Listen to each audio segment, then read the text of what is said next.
여러분, 가장 치열한 전쟁터가 어디입니까? 어디일까요? 누구하고 가장 자주 전쟁을 치르십니까? 아무래도 가장 가까이 있는 사람들, 가족, 친구, 동료, 그분들과 가장 가까이 부딪혀서 싸우기도 합니다. 주로 언제 전쟁을 치르죠? 일상적인 모든 삶 속에서, 일상 속에서 우리는 이런 전쟁을 치릅니다. 성경에서 말할 때 이 영적 씨름이라고 이야기하는 이 단어가 이제 빨래라는 단어인데요. 이 단어도 어떤 전쟁, 전투의 개념보다는 운동 경기할 때, 레슬링 아시죠? 레슬링 경기처럼 붙잡고 이렇게 막 경기하는 운동 경기, 그 의미가 훨씬 더 가깝습니다. 가깝게 붙어서 싸우는 씨름인 것이죠. 전투 용어로 본다면 육박전, 멀리 포로 퐁퐁 쏘는 것이 아니라 가까이 붙어가지고 이제 몸을 부딪히면서 싸우는 그 싸움, 그것이 바로 여기 나오는 빨래, 싸움이라는 뜻입니다. 영적 싸움은 가장 가까운 곳에서 가까운 사람들과 치르는 경우가 더 많습니다. 그런데 더 치열한 영적 전쟁터가 있습니다. 더 치열한 영적 전쟁터 어딜까요? 바로 더 가까운 곳, 더 가까운 이곳, 바로 마음이 더 치열한 영적인 전쟁터이죠. 우리가 삶이 힘들어서 영적인 침체의 문제들, 여러 문제들을 다가올 때 그 문제를 가만 살펴보면 이제 외부적인 요인보다요, 우리 스스로 내 안에 있는 내면의 문제가 더 큰 경우가 훨씬 더 많습니다. 그래서 잠언에서는요, 이렇게 우리에게 말씀을 하시죠. 우리 함께 읽겠습니다. 뭐든 지킬 만한 것 중에 더욱 내 마음을 지키라. 생명의 근원이 이에서 남으니라. 아멘. 모든 지킬 만한 것 중에서 뭘 지켜라? 내 마음을 지켜라. 생명의 근원이 이에서 남으니라.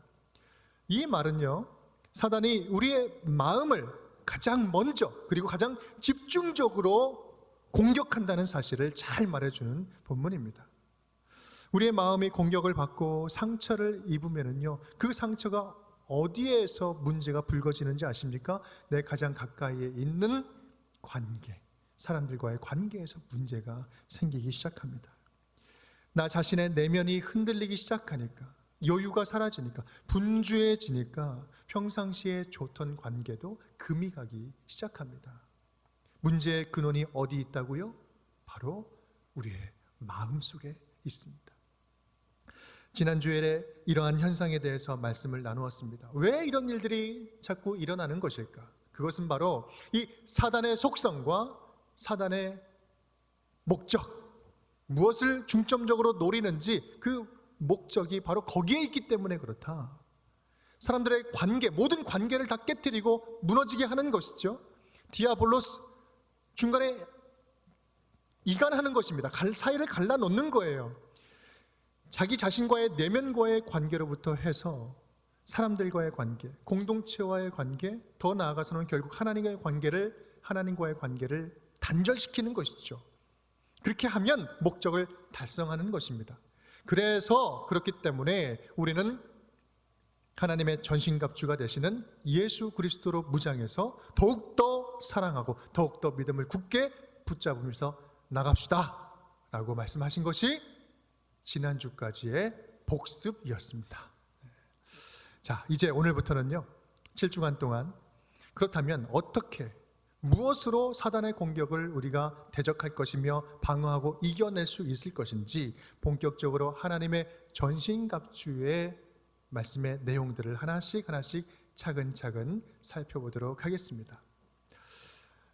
여러분, 하나님의 전신갑주 중에서 가장 먼저 등장하는 것이 무엇입니까? 오늘 14절 말씀 우리 함께 읽어볼까요? 굵은 글씨만 읽겠습니다. 그런즉 서서 진리로 너희 허리띠를 띠고. 그렇습니다. 허리띠를 띠고. 전신갑주 가운데 가장 먼저 등장하는 것은요, 허리띠입니다. 허리띠는 갑옷 가운데 핵심 군장이라기보다는 좀 부수적인 장비라고 할 수 있습니다. 다른 장비에 비해서 그다지 중요해 보이지 않습니다. 그런데 방패나 검이나 투구나 흉배나 이러한 다른 군장들보다 제일 먼저 지금 소개하고 있습니다. 왜 제일 먼저 우리 허리띠를 소개하고 있는 걸까요? 우리는 먼저 허리띠를 두른다라는 이 말의 의미를 잘 이해할 필요가 있습니다. 먼저 허리띠를 꽉 졸라맨다는 것은요, 뭔가에 집중한다는 말이에요. 이제 시작하려고 할 때 내가 집중하겠다라는 것이죠. 요한복음 13장 4절 말씀 우리 함께 읽어보겠습니다. 저녁 잡수시던 자리에서 일어나 겉옷을 벗고 수건을 가져다가 허리에 두르시고. 지금 누가 하는 행동을 이야기하는 걸까요? 예수님. 예수님께서 잡히시던 날 밤 제자들과 저녁 마지막 식사를 하시다가 허리에 수건을 두르시고 발을 씻겨주십니다. 세족식을 시작하시죠. 자, 이제 내가 하는 행동을 봐라. 내가 섬김의 본을 보이겠다라고 해서 이제 준비하면서 집중을 합니다. 집중시키면서 집중을 하는 모습이죠. 또 우리 허리띠를 조인다는 것은요, 몸과 마음의 자세를 단단하게 준비한다라는 말입니다. 사실 로마 문화에 있어서 남자들 옷을 보면은요, 지금 우리가 저와 여러분이 입고 있는 이 바지 형태와 같은 것을 입은 것이 아니라 토가라고 하는 통옷을 이렇게 입었어요. 굉장히 평상시에는 편하고 좋지만 뭔가를 막 일을 하고 활동하기에는 불편합니다. 허리띠를 졸라 매야지만 가능한 것이죠. 전투 현장에서 허리띠를 단단히 맨다는 것은 본격적으로 내가 이제 무엇인가 적극적인 활동을, 움직임을 하겠다라고 하면서 준비 태세를 갖추는 그런 의미가 있습니다. 성경 여러 곳에서도 허리띠가 등장을 합니다. 우리 시편 18편 말씀을 보면 주께서 나를 전쟁하게 하시려고 능력으로 내게 띠띠우사 일어나 나를 치는 자들이 내게 굴복하게 하셨나이다. 주께서 나를 전쟁하게 하시려고 내게 능력으로 띠를 띄우셨다. 여기서 띠를 띄우셨다라는 말씀은요, 하나님이 능력을 주셨다는 거예요. 힘을 주셨다라는 것을 띠띄우셨다라고 표현을 하고 있습니다. 욥기 12장 말씀을 보면 귀인들에게 멸시를 쏟으시며 강한 자의 띠를 푸시며, 강한 자의 띠를 푼다라는 것은 그 힘을 무력화시킨다. 자, 무슨 말씀이냐면 강한 자의 힘이 어디서 나옵니까? 바로 허리띠에서 나온다. 이 허리띠라는 것은 이 힘의 근원, 힘이 나오는 출처, 그 근원을 이야기할 때 이 허리띠라는 의미를, 이 용어를 사용하고 있습니다. 배는요, 심장과 더불어서 생명과 직결되는 곳입니다. 이 팔, 다리를 다치면 상해도 목숨은 부지할 수 있습니다. 하지만 배가 찔리면 죽습니다. 배는 그 히브리 사람들에게 있어서 굉장히 각별한 의미가 있습니다. 우리 정서로는 주로 영혼이 어디 있냐 그러면 머리 이쪽에 있을 거라고 생각을 이렇게 상상을 하죠. 하지만 히브리인들의 그 사고방식에는 그 영혼은 바로 배에 있다, 이 부분에 있다라고 그런 사고방식을 가지고 있었어요. 그런 의미로 본다면 이 허리띠는요, 이 내면의 가장 깊은 곳, 그 영혼을 보호하는 보호 장비다라는 사실을 우리는 알 수 있습니다. 이러한 내용들을 정리해 보면 허리띠는 전투할 때 가장 먼저 싸움을 할 준비 태세를 갖추는 것이고, 신의 근원이 되는 이곳에 마음을 더욱더 집중하는 것이고, 가장 중요한 부위를 단단하게 보호한다라는 그 의미가 바로 허리띠에 담겨져 있습니다. 이런 내용을 보면 좀 어떻습니까? 허리띠가 중요해 보입니까? 아니면 중요해 보입니까? 중요하죠. 중요합니다. 제일 먼저 나올 만하죠. 제일 먼저 등장을 하고 있습니다. 어떤 갑옷보다도요, 이 허리띠는 제일 먼저 입는 것이고, 또 가장 안쪽을 중요하게 보호하는 곳이 바로 허리띠다라는 사실입니다. 자, 그렇다면 하나님의 전신갑주의 허리띠에 담겨진 영적인 의미는 무엇입니까? 바로 진리입니다. 진리가 지금까지 설명한 허리띠의 의미를 가지고 있다는 거예요. 진리의 허리띠를 매라 라고 이야기하는 것은 위의 내용들을 살펴서 우리가 정리를 해보면 다음과 같이 세 가지로 정리를 해볼 수 있습니다. 함께 읽어볼까요? 첫 번째, 가장 먼저 진리로 무장해야 한다. 두 번째, 진리가 영적 전쟁에서 힘의 근원이 된다. 세 번째, 진리가 생명의 중심인 내면을 지켜줄 것이다. 그렇습니다. 이 세 가지, 이 진리의 허리띠에 담겨져 있는 영적인 의미인 것입니다. 진리의 허리띠는 하나님의 전신갑주 중에서 그래서 핵심 중에 핵심이에요. 하나님의 진리로 충만해지면 영적으로 싸울 때 영적인 힘이 차고 넘칩니다. 반대로 진리가 희미하면, 우리 안에 있는, 우리 믿는 그 진리가 희미하면 우리는 영적인 삶은요 계속해서 패배하고 계속해서 힘이 없이 주저앉고 넘어지게 됩니다.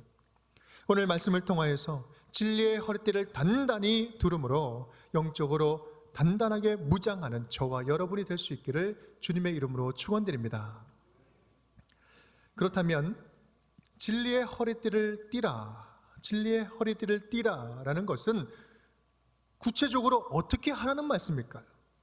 구체적으로 우리가 어떻게 진리의 허리띠를 띨 수 있습니까? 우리의 신앙생활을 보면 두 가지 형태의 신앙생활을 볼 수 있어요. 첫 번째는 체험 중심의 신앙생활입니다. 또 하나는 진리로 믿는 신앙생활입니다. 하나는 체험 중심의 생활, 또 하나는 진리 중심의 생활, 신앙생활. 신앙생활에 있어서 체험은 정말 중요합니다. 기독교는 이론이 아니라 체험의 종교예요. 영적인 체험은 믿음의 확신을 주기도 하고요, 우리 신앙인의 길을 걷도록 아주 돕는 좋은 그 길을 우리에게 허락합니다. 기도했는데 귀신이 떠나갑니다. 기도했더니 병이 막 그 자리에서 고침받았어요. 몸과 마음이 회복되면 확실하게 믿어지는 것이죠. 아, 하나님이 지금 내 곁에 살아계시는구나 라고 믿음이 생깁니다. 그런데 문제는요, 이 체험적인 신앙은 한계가 있어요. 계속해서 영적인 신비한 체험을 하지 않으면 어떻게 됩니까? 믿음의 유지가 안 돼요. 계속해서 뭔가를 느껴야 돼. 뭔가를 경험해야 되는 거예요. 갈수록 더 큰 체험을 해야지만 내 영적인 생활에 만족감이 있는 거예요. 그렇지 않으면 만족이 없어요. 감정적인 신앙생활도 마찬가지입니다. 감정적인 신앙도요, 물론 신앙에 있어서 감정적인 요소가 분명히 포함이 됩니다. 하지만 감정에 이끌려서 신앙생활하면 그것처럼 위험하고 불안한 것도 없습니다. 신앙은 인격적인 거예요. 인격적으로 하나님을 만나는 것입니다.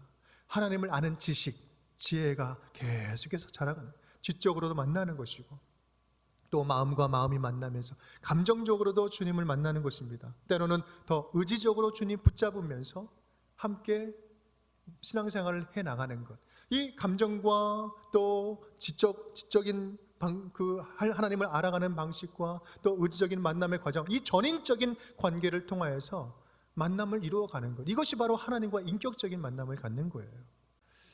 체험이나 감정, 느낌 중심으로 신앙생활을 하면, 예수를 믿으면 신앙은 금방 무너집니다. 왠지 아십니까? 이 감정을 주장하고 감정을 조작하는데 사단이 전문가이기 때문에 그래요.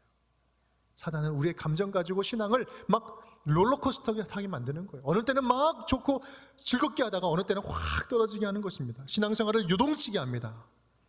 얼마나 많은 믿는 사람들이 이 감정에 의존해서 신앙생활을 하다가 넘어지는 경우들이 얼마나 많이 있습니까?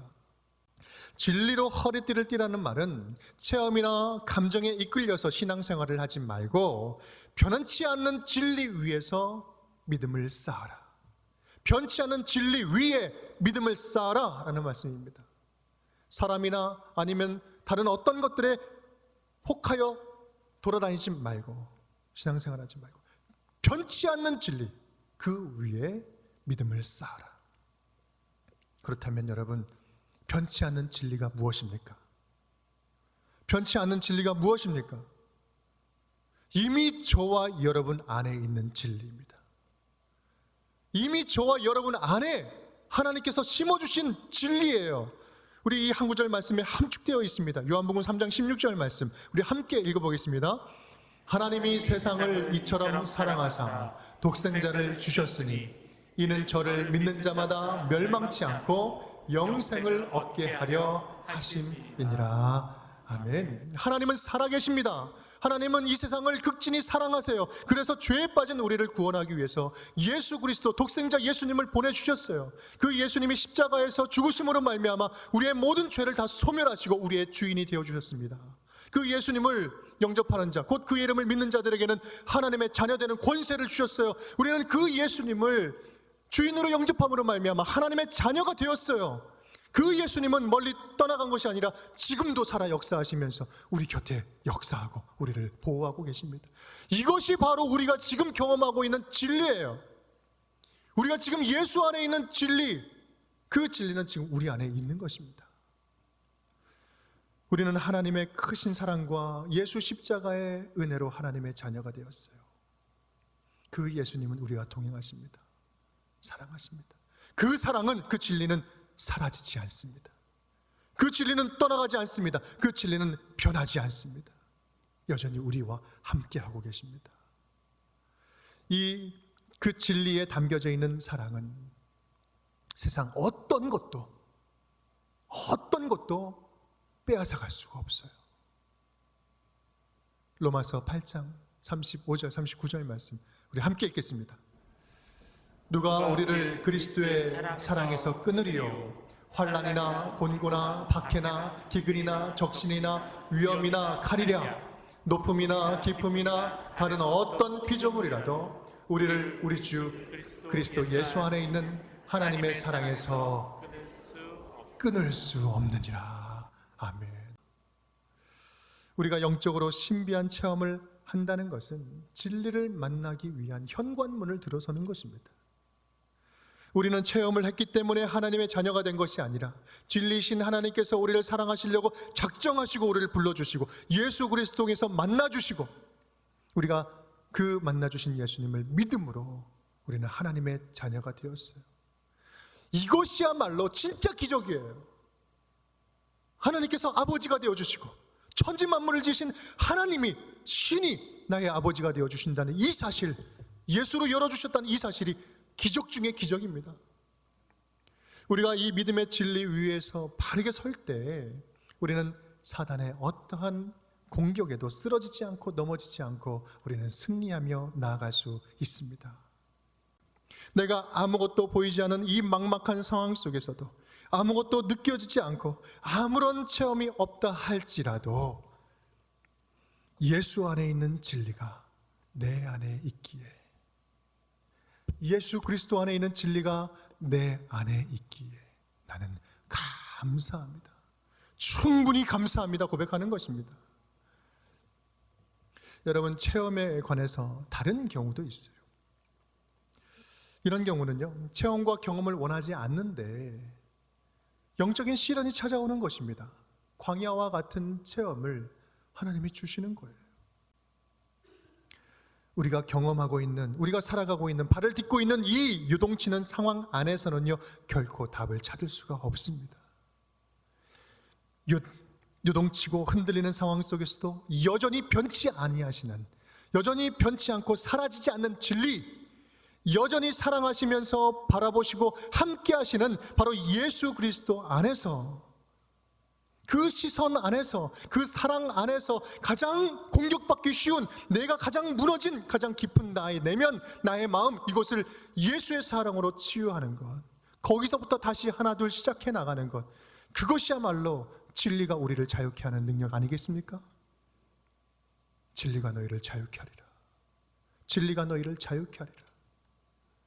예수 안에 있는 이 변치 않는 사랑의 진리만이 우리에게 해답이 되십니다.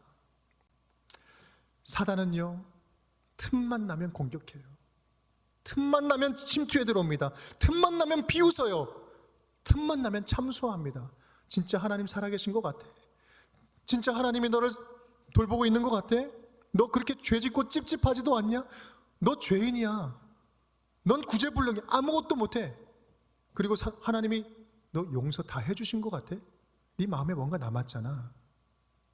넌 가망 없는 죄인이야. 지금처럼 코로나로 인해서 힘들어진 상황들이 겹치며 이러한 상황 속에서는 어떻게 참소를 합니까? 너 하나님 느껴져? 침묵하는 것 같지? 너는 안 돼. 해도 안 돼. 너는 아직 멀었어. 사람들은 널 다 이용하고 있어. 너는 호구야. 너는 패배자야. 너만 왕따 당하고 있어. 너만 소외당하고 있어. 살맛나? 계속해서 귓전에 와서 유혹하는 거예요. 사단은 가장 치열한 영적 전쟁터인 연약해진 우리 마음에 와서 침투해서 거짓으로 거짓의 씨앗을 뿌리는 겁니다. 사단이 믿음을 흔들고 마음을 공격할 때 우리는 어떻게 해야 되겠습니까? 사단이 이렇게 공격해 들어올 때 우리는 어떻게 해야 됩니까? 유일한 방법 하나가 있습니다. 그것은 진리로 맞서는 거예요. 맞다, 나 죄인이다. 나는 구제불능이다. 나는 아무것도 할 수 없다. 나는 완전히 패배자다. 나는 가망이 없는 놈이다. 아니, 나는 이미 죽었던 존재다. 나는 시체였다. 나는 시체였다.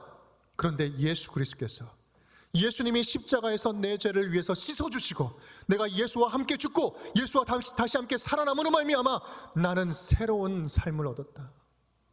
내 안에 예수 그리스도가 살아계신다. 예수님이 함께 하신다. 나를 돕고 계신다. 나는 이렇게 못나고 패배하고 나는 아프고 주저앉아 있어도 나는 괜찮다. 왜냐? 예수 그리스도가 나와 함께 계시기 때문에, 예수의 진리가 내 안에 있기 때문에 나 이 상황들 나는 괜찮다. 너 어쩔래? 나는 괜찮아. 이렇게 맞서는 거예요. 내가 내 안에 예수의 흔적을 짓는도라. 영적인 싸움에서 이길 수 있는 힘의 근원은 진리로 맞서는 겁니다. 여러분, 우리에게는요 예수 안에 있는 진리가 있습니다. 아멘. 우리에게는요 예수 안에 있는 진리가 있습니다. 그리고 그 주님께서는요 오늘도 우리에게 그 진리로 채워주고 계세요. 나는 너를 그렇게 사랑했어. 독생자 나의 아들을 죽이면서까지, 희생하면서까지 너를 사랑하고 구원해냈다. 그 사랑은 여전히 유효하다. 그리고 그 사랑은 너를 떠나지 아니할 거야. 걱정하지 마. 여러분, 혹시 마음이 힘드십니까? 마음에 어떠한 문제가 와서 지금 고통스럽습니까? 여러분, 마음에 무엇이 들어왔습니까? 두려움이 들어왔습니까? 낙심이 들어왔습니까? 사단이 지금 무엇으로 여러분 그 마음, 은밀한 마음, 가장 깊은 그곳을 공격하고 있습니까? 무엇 때문에 상처받았습니까? 그 상처가 왜 생긴 것 같습니까? 이렇게 아프고 너무나 고통스러운데 그럼에도 주님은 아무런 말씀 안 하고 침묵하시며, 그래서 내 믿음이 조금씩 식어지고 있습니까? 여러분, 오늘 이 말씀을 붙잡으십시오. 신명기 말씀을 함께 읽겠습니다.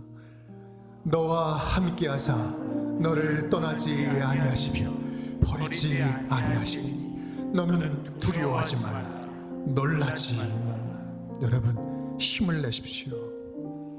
여러분, 하나님을 믿으십니까? 하나님을 믿으십니까? 그렇다면 하나님의 진리가 여러분 안에 있습니다.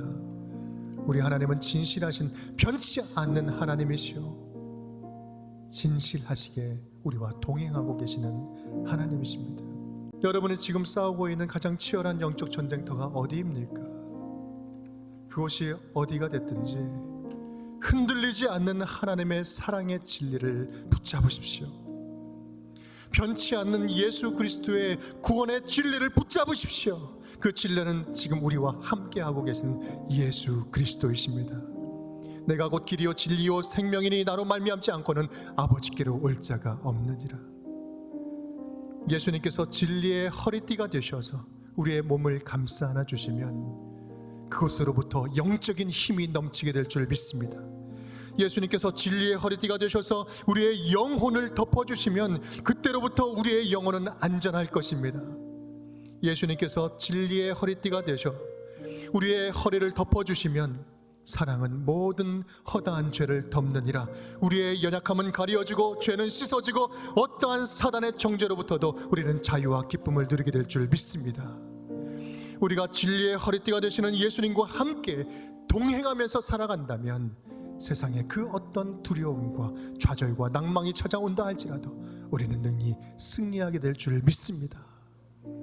진리의 허리띠가 되시는 예수 그리스도로 무장하여서 강건함과 안전함과 승리하심의 은혜를 누리며 살아가는 저와 여러분이 될 수 있기를 주님의 이름으로 축원드립니다.